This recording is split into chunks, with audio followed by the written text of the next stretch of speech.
어떡해. 또 떨어지셨다고요? 공인중개사 제도전 합격도 경로.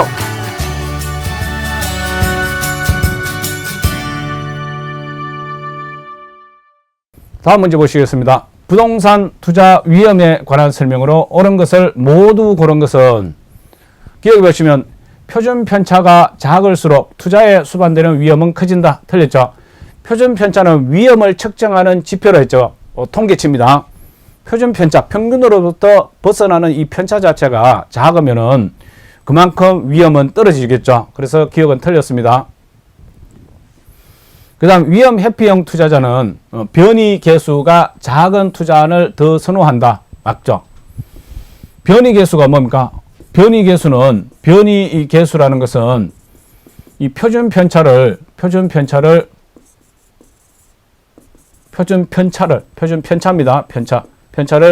기대 수익률로 나눈 것이죠. 그래서 평균에 대한 표준 편차의 관계죠. 평균에 대한 표준 편차의 관계로서 위험 회피형 투자자는 위험을 좋아하지 않잖아. 그래서 얘가 작은 게 좋겠죠. 작은 게 좋습니다. 2번 맞습니다. 니은이 맞습니다. 그 다음 디귿에 경기 침체, 인플레이션 심화는 비체계적 위험에 해당된다. 아니죠. 경기 침체나 인플레이션 심화 같은 경우에는 피할 수 없는 위험이 되겠죠. 그죠? 그래서 체계적 위험이다. 이렇게 해야 돼요. 이거 틀렸습니다. 그 다음 리얼에 부동산 투자자가 대상 부동산을 원하는 시기와 가격에 현금화하지 못하는 경우는 그랬어요. 그러면 유동성 떨어지죠. 유동성 위험에 해당된다. 맞네. 그죠? 그래서 정답 니은과 리얼이 들어가 있는 4번이 되겠습니다. 다음 문제 보시겠습니다. 갑은 시장 가치 5억 원의 부동산을, 5억 원입니다. 5억 원의 부동산을 인수하고자 한다. 해당 부동산의 부채 감당률은 뎁 커버리지 레이시오는 얼마냐 그랬어요. 단 모든 현금 유출입은 연말에만 발생하며 주어진 조건에 따른다. 자, 일단 뎁 커버리지 레이시오 자체가 뭡니까? 순영업 소득을 부채 서비스액으로 뎁 서비스로 나눈 것이죠. 그러면 먼저 순영업 소득을 구해야 됩니다. 순영업 소득을 보면은 가능 총 소득이 5천만 원이잖아. 가능 총 소득이 포텐셜 그로스 인컴이 5천만 원이네. 5천만 원. 그러면 공실 및 불량 부채를 빼야 되겠죠. 그죠? 공실 및 불량 부채를 빼야 돼요. 얘가 얼마입니까? 가능 총 소득의 10%네. 그러면 500만 원을 빼야 된다. 그 얘기. 그러면 유효 총 소득이 되죠. 유효 총 소득이 돼요. 이펙티브 그로스 인컴이 4,500만 원이 된다. 그 얘기. 4,500만 원. 그러면 영업경비 빼야 되네. 그죠? 영업경비 빼야 돼요. 영업경비 얼마입니까? 여기 영업경비 비율은 유효 총소득의 28%예요. 얘의 28%. 3, 4, 12. 한 1200 얼마 나오나? 1260입니까? 4,500만 원에다가 곱하기 28%예요. 그러면 1260만 원이 됩니다. 1260만 원이 돼요. 자, 그러면 이거 얼마입니까?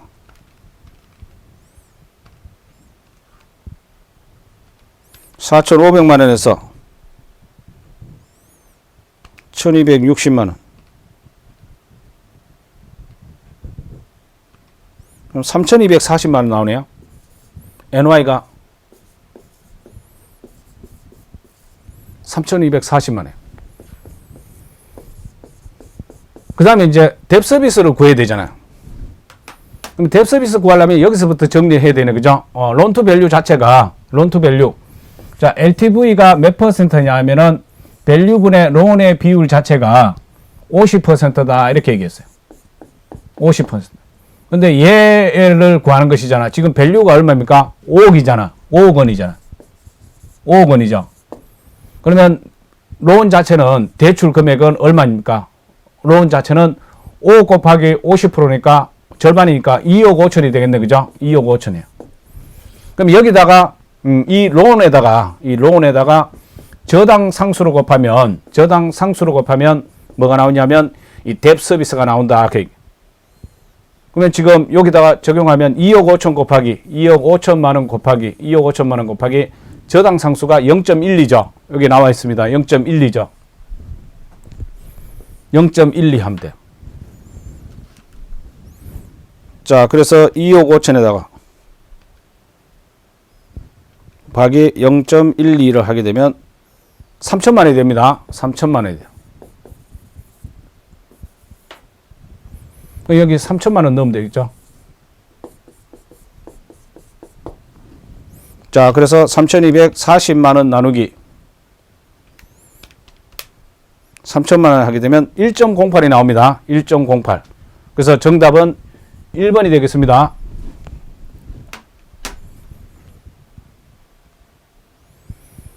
다음 문제 보시면 다음 자료는 A 부동산의 1년간 운영 수지다. A 부동산의 세후 현금 흐름 승수는 자, 세금을 낸 후이기 때문에 지분 투자액하고 비교해야 되죠. 그래서 세후 현금 흐름 승수는 세후 현금 흐름을 지분 투자액으로 나누면 됩니다. 지분 투자액을 세후 현금 흐름 승수로 나누면 됩니다. 지분 투자액이 얼마입니까? 3억 6천이네요. 그죠? 3억 6천이에요. 세후 현금 흐름을 찾아야 되네. 세후는 없잖아요. 여기서 구해야 되잖아. 그러면 PGI부터 가면 되겠죠. 그죠? 자, 가능 총소득이 얼마입니까? 6천만 원이에요. 6천만 원. 그 다음에 공시를 빼야 되겠죠. 공시율이 15%잖아. 여기 15% 적용하면 되겠죠. 그럼 900만 원 나옵니까? 15%면 6천만 원에 곱하기 15% 하면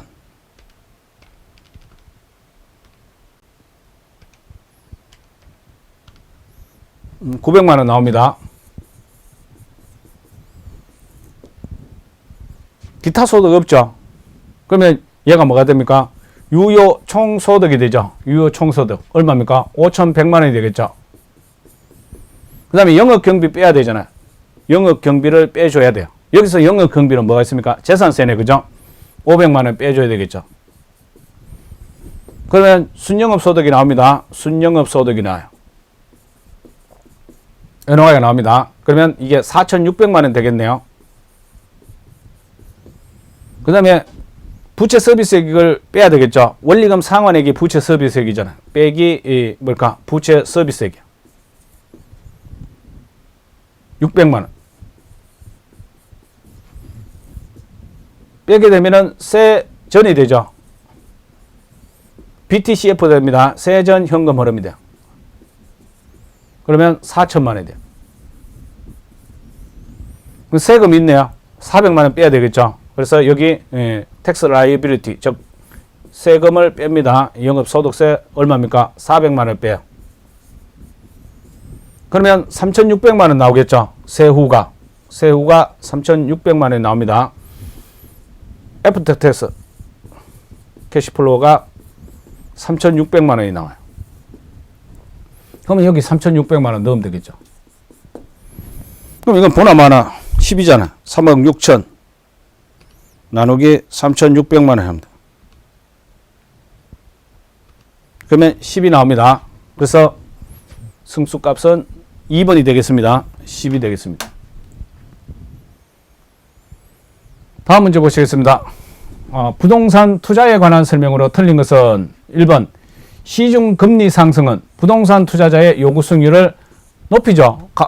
화폐 가치 떨어졌으니까 요구하는 수익률을 좀 더 높일 겁니다. 틀렸습니다. 1번이 정답이네. 그죠? 틀린 것은 1번이 되겠습니다. 시중금리 상승하면 화폐 가치가 떨어지기 때문에 부동산 투자자의 요구 수익률도 그만큼 상승한 만큼 올리게 됩니다. 그렇기 때문에 1번이 틀렸습니다. 다음 문제 보시면 갑은 아래 조건으로 부동산에 10억 원을 투자했다. 이에 관한 투자 분석의 산출값으로 틀린 것은 자, 유효 총소득은 2억 5천이다. 그러면 유효 총소득 승수를 이용해야 되겠네. 그죠? 유효 총소득 승수가 4잖아. 얘는 유효 총소득이 총투자액에 비하면 총투자액이 유효 총소득의 몇 배냐 그 얘기잖아. 그죠? 그럼 얘가 얼마입니까? 얘 10억이잖아. 자, 그러면 유효 총소득은, 자, 따라서 유효 총소득은 뭐가 됩니까? 4분의 10이 되겠네. 그죠? 10억이잖아. 그러면 2억 5천이 되겠네요. 맞네. 그죠? 1번은 맞습니다. 틀린 건 찾는 겁니다. 그 다음 부채 비율이에요. 자, 부채 비율 같은 경우에는 부채 비율은 자기 자본에 대한 뭡니까? 타인 자본의 비율이죠.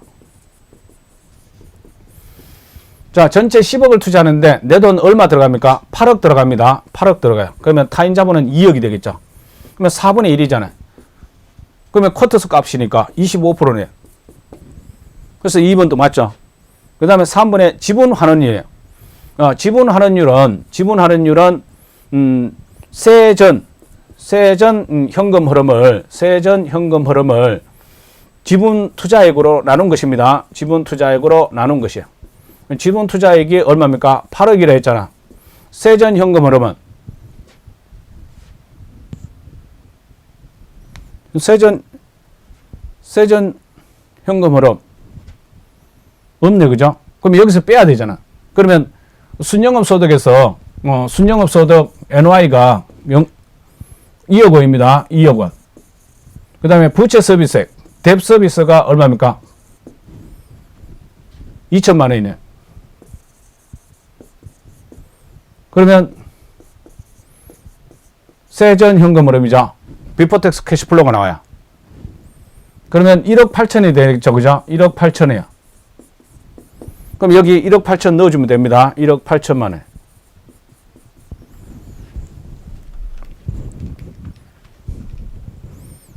자, 그래서 1억 8천만 원 나누기 8억이에요. 하면은 0.225가 나옵니다. 그러니까 22.5%가 나오겠죠. 자, 그래서 3번이 틀렸네. 그죠? 22.5%지 25%가 아닙니다. 정답 3번이 되겠습니다. 자, 이렇게 명확하다고 내 계산한 값이 확실하다면 이 밑에 거 이런 거 구할 필요가 없죠. 바로 넘어가야 됩니다. 우리는 이제 문제 풀이니까 한번 보면 순소득 성수는 뭡니까? 순영업 소득에 대해서 총 투자액이 몇 배가 되느냐 그 얘기예요. 그러면 10억이 2억에 몇 배가 되냐? 그럼 5배죠. 맞네. 그죠? 10억 나누기 2억이니까. 그 다음에 종합환원율은 종합환원율 같은 경우는 순영업 소득을 총 투자액으로 나눈 것이잖아. 그러면 10억 가지고 순영업 소득 얼마입니까? 2억 나누면 이건 뭐 20%네. 맞죠? 그죠? 그래서 정답 3번입니다. 다음 문제 보시면 부동산 투자 분석에 관한 설명으로 틀린 것은 1번 내부 수익률은 수익성 지수를 0으로 순현재 가치를 1로 만드는 할인율이다. 틀렸죠? 일단 순현재 가치를 0으로 만들잖아. 그러니까 캐시플로우 인컴 자체를 1 플러스 R의 N승으로 나누고 할인하잖아. 그죠? 얘에다가 캐시플로우 아웃을 빼는 것이잖아. 1 플러스 R의 제로성이잖아. 근데 NPV 같은 경우는 이렇게 하지만 IRR은 뭡니까? 내부 수익률은 얘하고 얘가 똑같게 만들어버린 거잖아. 즉 NPV를 뭐로 한다는 거야? 얘와 얘를 똑같다는 것은 결국은 제로가 된다는 것이잖아. 이 값에서 이 값을 빼면은 NPV가 제로 돼요. 그 다음에 수익성 지수 같은 경우는 캐시플로우 인컴 된 걸 갖다가 캐시플로우 아웃으로 그죠? 빼는 것이잖아.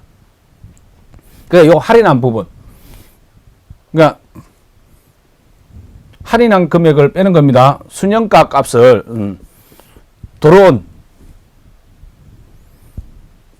현금 유입에 현가합을 현금 유출의 현가합으로 나누는 것입니다. 여기는 뺐잖아. 그죠? 뺐잖아. 여기는 나누는 것입니다. 그러다 보니까 제로가 나왔다는 것은 앞뒤가 똑같다는 것이잖아. 그러니까 이 값과 이 값이 같으면 1이 나오겠죠. 그래서 수익성 지수는 1이 되겠죠.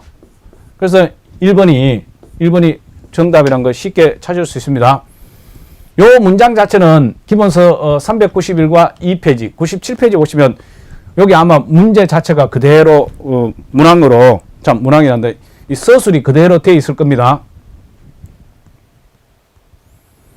다음 문제 보시면 프로젝트 대출 프로젝트 파이낸싱 대출을 유동화하는 자산 유동화 증권과 그 다음에 자산 담보부 기업음에 관한 설명으로 옳은 것은 얘가 실질적으로 좀 당황스러운 문제였죠. 그죠?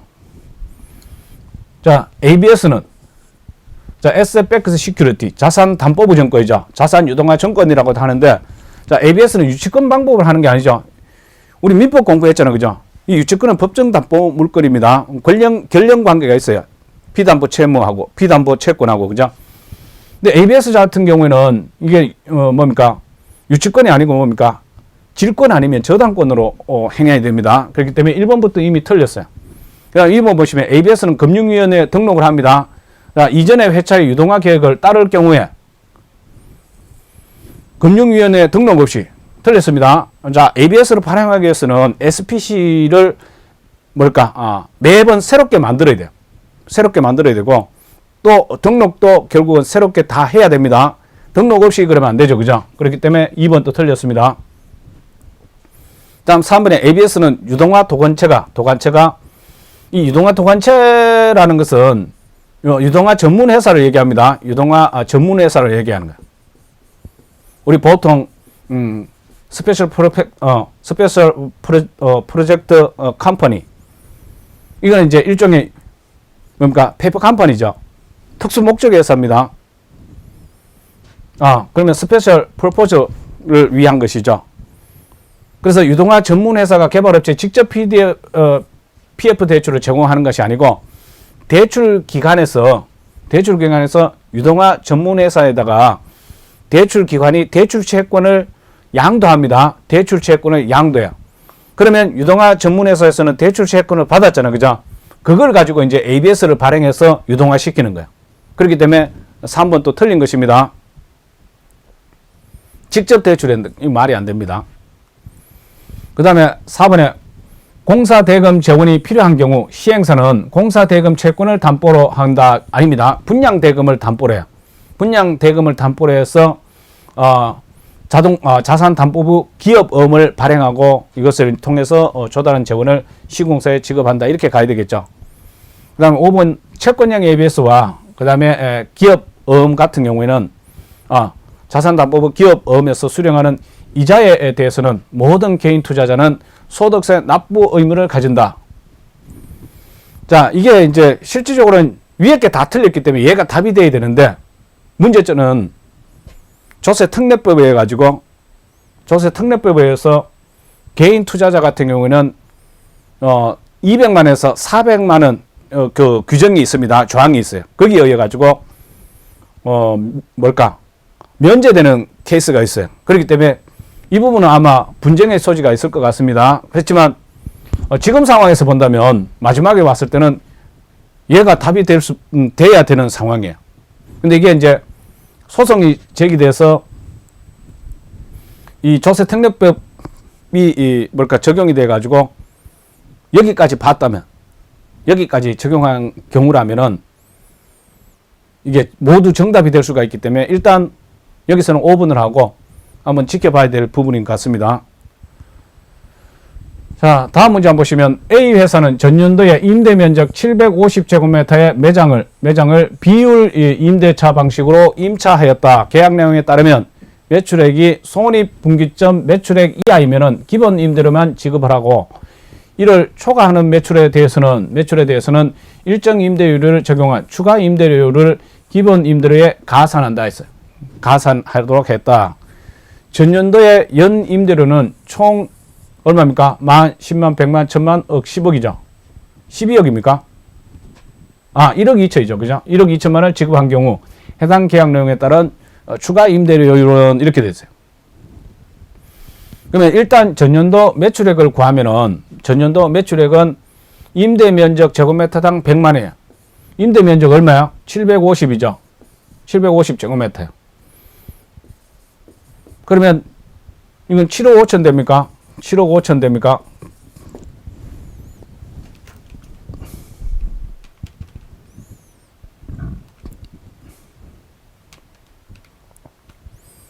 (7억 5천이죠) 그죠? 그 다음에 손익분기점 매출액을 구하면 제곱미터당 60만원 750제곱미터를 하게 되면은 60만원 곱하기 750. 그러면 4억 5천이 됩니다. 그러면 송원이 분기점을 지금 어떻게 됐습니까? 초과했네, 그죠? 초과하는 매출에 대해서는 일정 임대료율을 적용한다 했어요. 그럼 요 초과한 부분이 3억이죠. 3억입니다. 요게 이제 X%가 되겠네, 그죠? 추가 임대, 일정 임대료를 적용한 추가 임대료를 기본 임대료에다가 가산한 데서 기본 임대료가 얼마냐 하면은 여기도 정하면 구하게 되면 750이냐. 그러면 이건 7,500 되겠네, 그죠?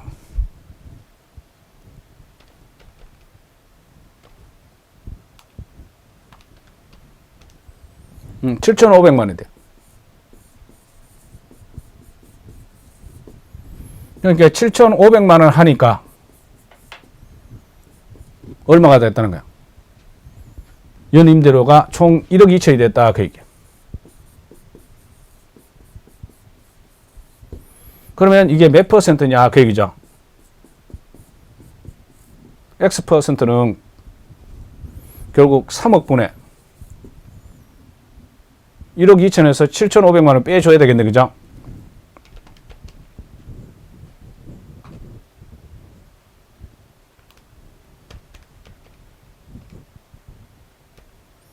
그러면 4,500만 원이 돼요. 얘를 갖다가 3억으로 나누게 되면 0.15니까 15%네, 그죠? 그래서 정답은 1번이 되겠습니다. 자, 이 비율 임대차도 지금 3회 연속으로 나오고 있죠, 그죠? 3회 연속으로 나오고 있는 부분입니다. 다음 문제 보시겠습니다. 부동산 투자 회사법상 자기관리 부동산 투자 회사에 관한 설명으로 틀린 것은 1번 보시면 국토교통부 장관은 회사가 최저 자본금을 준비하였음을 확인했을 때는 지체 없이 주요 출자자 즉 발행 주식 총수의 100분의 5를 초과하여 주식을 소유하는 자. 자, 이 출자자의 적격성을 심사해야 됩니다. 그 다음에 2번에 최저 자본금 준비 기간이 지난 회사의 최저 자본금은 70억 원 이상이죠. 자기관리 부동산 회사이기 때문에. 설립 자본금은 5억이지만 최저 자본금은 뭡니까? 70억 원입니다. 그 다음에 주요 주주는 미공개 자산 운영 정보를 이용해서 부동산을 매매하거나 타인에게 이용해서는 안 된다. 이거 뭐 어디서든지 모든 곳에 다 적용되죠. 미공개 정보 이용하면 안 됩니다. 그 다음 4번에 회사는 그 자산을 투자 운영할 때는 전문성을 높이고 주주를 보호하기 위해서 자산관리회사에 위탁해야 된다. 위탁하면 자기가 아니에요. 자기관리회사잖아. 그러면 투자 운영도 자산운용 전문 인력을 통해서 자산운용 전문 인력이 있습니다. 통해서 직접 투자 운영합니다. 그렇기 때문에 틀렸습니다. 맡기면 위탁관리 부동산 투자회사가 되겠죠, 그죠? 다음 문제 한번 보시겠습니다. 저당 담보부 정권의 가격 변동에 관한 설명으로 옳은 것은 1번 보시면 투자자들이 가까운 시일에 채권 시장 수익률의 하락을 예상한다면 예상한다. 그러면 가중 평균 상환 기간이 긴 저당 담보부 정권일수록 그 가격이 더 크게 하락한다. 아니겠죠, 그죠? 기간이 있으니까 적게 하락하겠죠, 그죠? 그 다음에 2번 채무 불이행 위험이 없는 저당 담보부 정권의 가격은 채권 시장의 수익률의 변동에 영향을 받지 않는다. 시장에 영향을 받지 않는다는 건 말이 안 되죠, 그죠? 맞습니다. 그 다음에 자본시장 내 다른 투자 수단과의 수단들과 경쟁하기 때문에 동일 위험 수준의 다른 투자 수단들의 수익률이 상승한다. 그러면 다른 투자 수익률이 높은 대로 돈이 가겠죠, 그죠? 그러면 이 저당 담보부 정권의 가격은 떨어지겠네요. 상승한다 했기 때문에 틀렸네, 그죠? 다음 4번에 채권 시장의 수익률이 상승할 때 가중평균 상환 기간이 긴 저당 담보부 정권일수록 그 가격의 변동 정도가 작다. 상승하고 있으니까 커지겠죠. 그죠? 그 다음에 5번에 고정이자를 지급하는 저당 담보부 정권은 채권 시장의 수익률이 상승하면 그 가격이 하락한다. 자, 고정이자를 지급하기 때문에 지금 이 저당 담보부 정권 같은 경우에는 채권 시장 수익률이 높아질 때는 이게 적용이 안 되잖아요. 좋은 게 아니죠. 그러니까 가격 떨어지겠네. 그죠? 그래서 5번이 정답이 되겠습니다. 다음 문제 한번 보시겠습니다. 부동산 투자의 분석 기법 및 위험에 관한 설명으로 옳은 것을 모두 고른 것은 기억 보시면 경기 침체로 부동산 수익성 악화가 야기하는 위험은 사업 위험 또는 경영 위험이라죠. 맞습니다. 그 다음 니은의 공실률, 부재 서비스액은 유효 총소득을 산정하는 데 필요한 항목이다. 아니죠. 우리가 가능 총소득에서 공실 및 불량 부채를 빼면은 기타 소득이 있으면 들어가는 것이지만 없으면 그대로 유효 총소득으로 내려오면 됩니다. 유효 총소득이 되죠. 근데 공실 및 불량 부채는 들어가지만 부채 서비스액은 들어가지 않습니다. 얘는 세전 현금 흐름을 구할 때 들어가는 것이잖아요. 그 다음에 디귿에 위험 회피형 투자자의 최적 포트폴리오는 투자자의 무차별 곡선과 효율적 곡선이 만나는 점에서 이루어지죠. 무효죠. 그죠? 무효. 맞습니다. 그 다음에 포트폴리오를 통해서 제거 가능한 것은 비체계적 위험이죠. 얘는 틀렸네. 그죠? 비체계적 위험을 해야 되지 체계적 위험 가면 안 됩니다. 그 다음에 민감도 분석을 통해서 투입 요소의 변화가 그 투자 안의 내부 수익률에 미치는 영향을 분석할 수 있다. 맞죠? 그죠? 내부 수익률을 종속 변수로 두면 되죠. 그리고 투입 요소들을 하나씩 독립 변수죠. 하나씩 변화시켜 보면 파악할 수 있습니다. 그래서 기업, 디귿, 비음이 들어간 2번이 정답이 되겠습니다. 다음 문제 보시면 부동산 관리 방식에 따른 해당 내용을 옳게 묶은 것은 기억 보시면 소유자의 직접적인 통제권이 강하다. 이거는 자기 관리 방식이네. 여기 자기하고 위탁이 나와 있으니까 자기 관리 방식이고, 그 다음에 관리의 전문성과 효율성을 높일 수 있다. 이거는 위탁이네. 그죠? 그 다음에 기밀 보안 유지가 유리하다. 그냥 숫자가 적으니까 자기 관리. 그죠? 맞습니다. 그 다음에 건물 설비의 고도화에 대응할 수 있는 것은 위탁 관리죠. 그 다음에 대형 건물의 관리에 유용한 건 뭡니까? 위탁 관리죠. 그 다음에 소유와 경영의 분리가 가능한 것도 위탁 관리예요. 그러면 자기 관리는 두 개밖에 없네. 기업과 디귿이 들어간 거. 그러면 이거 자기 관리는 다 틀렸네. 그죠? 그러면 위탁 관리는 보면은 니은, 그 다음에 리얼, 니은, 리얼, 미음, 비읍.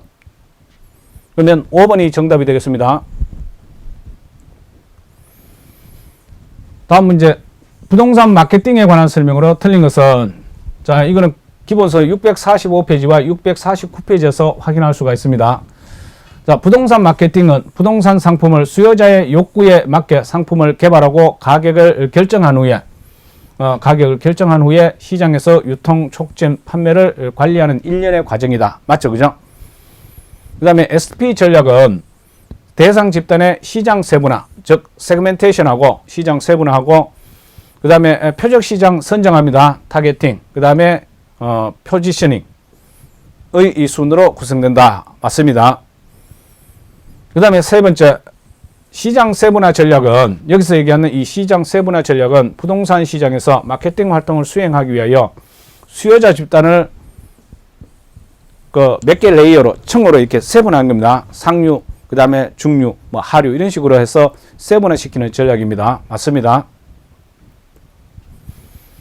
그 다음에 4번의 표적시장 전략은 세분화된 시장을 통해서 선정된 표적 집단이죠. 표적시장이니까. 이 표적 집단을 대상으로 적합한 마케팅 활동을 수행하는 것이다. 맞습니다.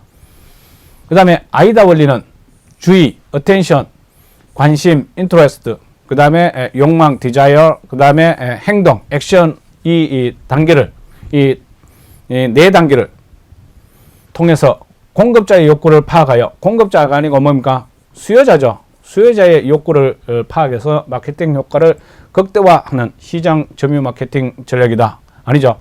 고객 점유 마케팅 전략이죠. 그래서 5번이 정답이 되겠습니다. 틀린 걸 찾는 것이기 때문에. 다음 문제 보시면 사회 기반 시설에 대한 민간 투자 법령상 BOT의 방식에 대한 내용이다. 가로에 들어갈 내용을 보기에서 옳게 고른 것은 사회 기반 시설의 뭡니까? 일단 기반 시설이 다 지어져야 되죠. BTO니까. 빌드 했는데 준공이 돼야 되죠. 준공 후 그래야 됩니다. 준공 후 일정 기간 동안 누구에게? 이거 시행한 사람이죠. 사업 시행자에게 해당 시설의 소유권을 일단 주었다가 운영 기간이 끝나게 되면 이 소유권을 시설의 소유권을 누구한테? 국가나 지자체에다가 넘겨야 되죠. 국가나 지자체에다가 넘겨야 된다 그 얘기예요. 자, 그래서 차례대로 본다면 기억은 뭡니까? 기억은 B가 와야 되죠. 기억은 B가 와야 됩니다. 기억은 B가 와야 돼요. 기억은 B가 와야 됩니다. 그 다음에 니은은 뭐가 와야 됩니까? 니은은 C가 와야 되죠. 니은은 C가 와야 됩니다. 그러면 정답 4번이 되겠네, 그죠? 니은은 C가 나오고, 그 다음에 D것은 E. 그 다음에 리얼은 D가 되니까.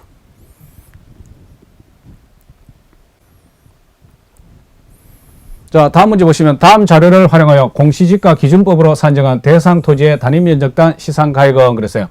그러면 공시지가를 하나 가져와야 되는데 이거 대상 토지가 지금 일반 상업지역의 상업용 부지죠.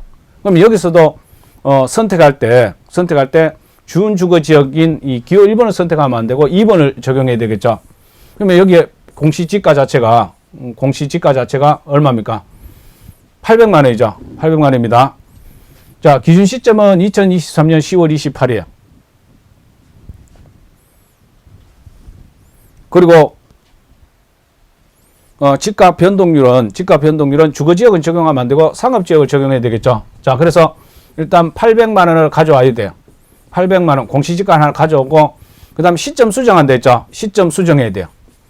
시점 수정은 얼마입니까? 지금 상업지역이 5% 상승했네. 그러면 100분의 105가 되겠네. 그죠?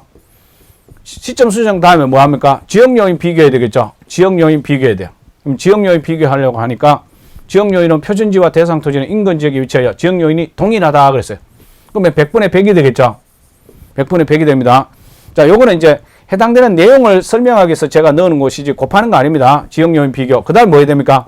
개별요인 비교해야 되겠죠. 개별요인 비교해야 돼요.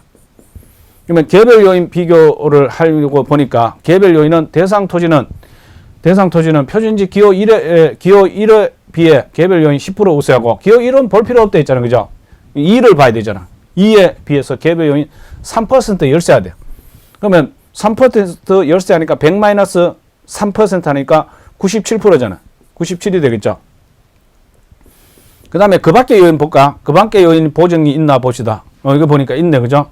정상적인 거래 사례, 평가 사례 등을 고려했을 때 그 밖의 요인으로 50%의 금액이 올랐네. 1.5배네. 그죠? 100분의 150이 되잖아. 자, 상승식으로 계산, 서로 곱하는 거 이미 했습니다. 자, 그래서 일반적으로 이거 나오게 되어 있습니다. 그러면 800 곱하기, 그대로 해도 됩니다. 자, 그러면 800만 원 곱하기, 800만 원 곱하기 뭡니까? 1.5죠. 1.05. 105니까. 곱하기, 이거는 1이죠. 그죠? 1이죠. 곱하는 말은 똑같죠. 그죠? 그 다음에 0.97이잖아. 0.97. 곱하기 1.5죠. 1.5. 하면은 1222만 2천이에요.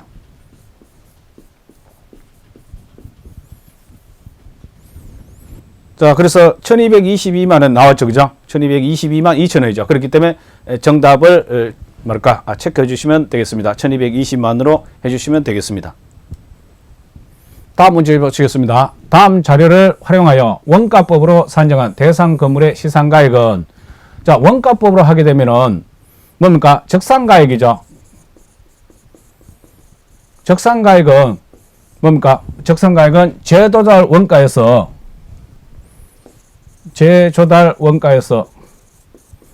감가 누계액을 빼야 되죠.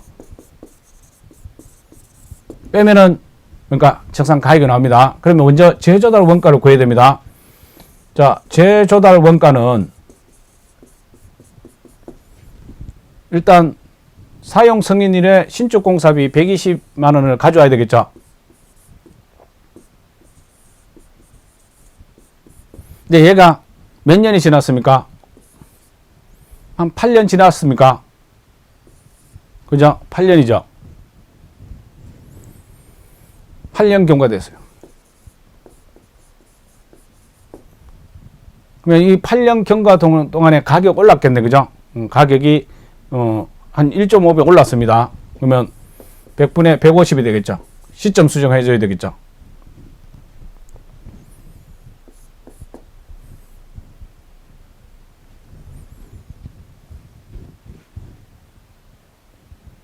면적이 250제곱미터.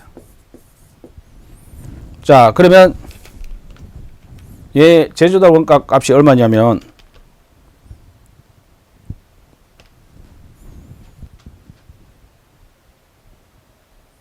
120만 원 곱하기 1.5가 되겠죠. 곱하기 250 면 4억 5천 됩니다.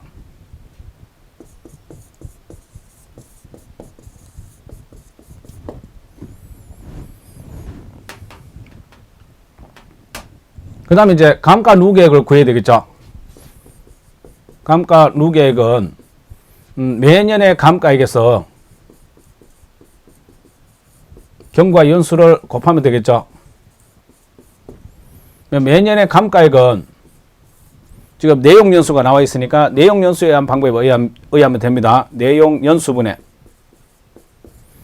재조달 원가 마이너스 잔존 가치를 해주면 됩니다. 근데 여기서 지금 잔존 가치가 없다 그랬어요. 얘는 없어요. 그럼 그대로 내용 연수 지금 50년이잖아. 50년이잖아. 그리고 방금 구했던 제조달 원가 4억 5천이죠.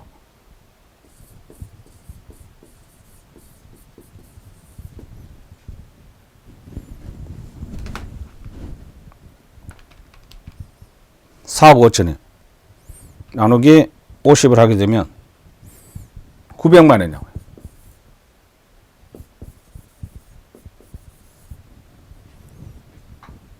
근데 이게 8년 경과했잖아. 그러면 이게 7,200만 원 되겠죠?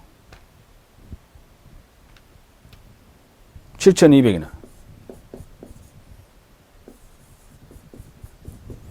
그럼 여기서 7,200만 원을 빼주면 돼요. 자, 그래서 4억 5천에서 7,200만 원을 빼면 3억 7,800이 나와요. 그래서 5번이 정답이 되겠습니다. 자, 다음 문제 보시겠습니다. 감정평가에 관한 규칙상 대상 물건별로 정한 감정평가 방법이 수익환원법인 대상 물건은 모두 몇 개인가? 수익환원법. 자, 상표권도 돈 버는 것이죠. 저작권도 돈 버는 거라 했죠. 과수원은 뭡니까? 이거는 토지와 관련되는 것이죠. 동산원이니까. 그러면 이거는 거래사례 비교법을 적용해야 된다 했죠. 그 다음에 광업재단, 이거 돈 버는 거잖아. 맞죠? 그죠? 임대료는 임대사례 비교법이죠.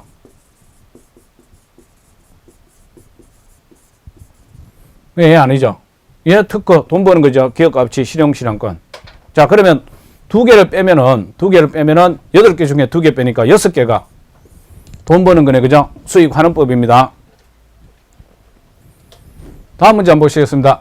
감정평가에 관한 규칙에 규정된 내용으로 틀린 것은 1번 수익분석법이란 대상 물건의 기초가액에다가 기대이율을 곱하여 산정된 기대수익에 대상 물건을 계속해서 임대하는 데 필요한 경비를 더해서 대상 물건의 임대료를 산정하는 감정평가 방법을 얘기한다. 가만 보면 맞는 것 같죠? 그죠?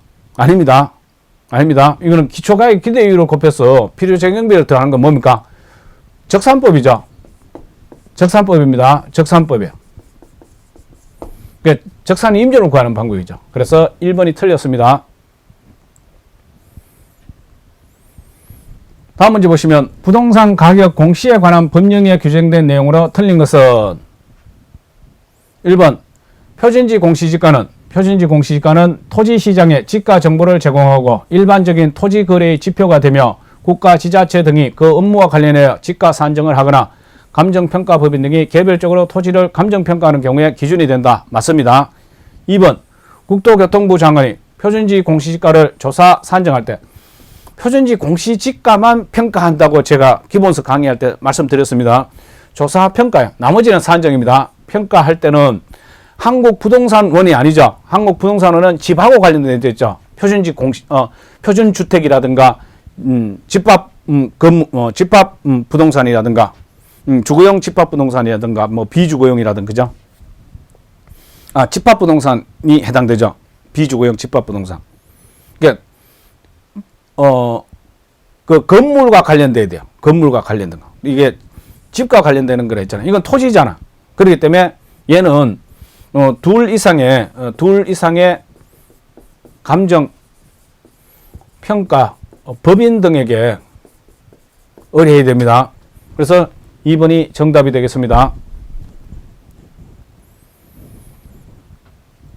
다음 문제 보시겠습니다. 감정평가 과정상 지역분석 및 개별분석에 관한 설명으로 옳은 것은 1번 동일 수거권이란 대상 부동산과 대체 경쟁 관계가 성립하고 가치 형성에 서로 영향을 미치는 관계에 있는 다른 부동산이 존재하는 권역을 말하며 인근지역과 유사지역을 포함한다. 맞습니다. 지역분석이란 틀린 거 봅시다. 지역분석이란 대상 부동산이 속해 있는 지역의 지역 요인을 분석하여 대상 부동산의 최유효용을 판정하는 지역분석은 대상 이 부동산 자체에 대한 최유효용 판정하는 것이 아니고 그 지역의 표준적 이용이라든가 지가 수준이죠. 표준 수준을 판정하는 것이잖아. 그렇기 때문에 틀렸죠. 다음 3번에 인근 지역이란 대상 부동산이 속한 지역으로서 부동산의 이용이 종질적이고 가치 형성 요인 중 개별 요인이 아니죠. 지역이잖아. 인근 지역이잖아. 그렇기 때문에 지역 요인을 공유하는 지역을 말한다. 이렇게 되죠. 그 다음에 4번에 보시면 개별 분석이란 대상 부동산의 개별적 요인을 분석하여 해당 지역 내 부동산의 표준적 이용과 가격 수준, 표준 수준은 뭐라고? 지역 분석과 관련된 데 있죠. 여기는 개별 분석이기 때문에 여기는 최유효용입니다. 판정하는 것이죠. 그 다음에 지역 분석보다 개별 분석을 먼저 해야 된다. 아니죠. 항상 뭡니까? 넓은 범위를 먼저 해야 되죠. 개별 분석보다 지역 분석을 먼저 해야 된다. 그래서 선지역 분석, 후 개별 분석한다. 이렇게 얘기했습니다. 넓은 범위에서 좁은 범위로 이렇게 들어간다 했죠. 경록과 함께 유익한 시간 되셨나요? 구독과 좋아요 눌러주세요.